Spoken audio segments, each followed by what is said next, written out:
अर्धा इंच पाणी ह्या साईडला घालायचं आहे आपल्याला. या बॉटमला 1 2 3 फुटाचे 3 पीस लागतील आणि इथे एक पट्टी लागेल 3 फुटाची क्रॉस करायला.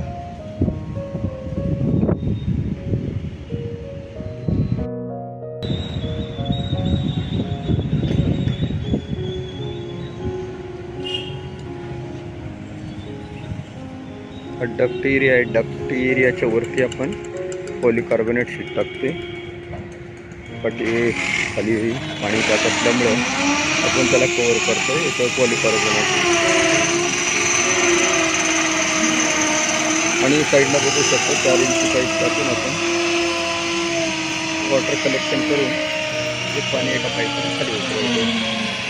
त्या डक्ट एरियामध्ये वॉशिंग मशीन ठेवायचं आहे. बघू शकता.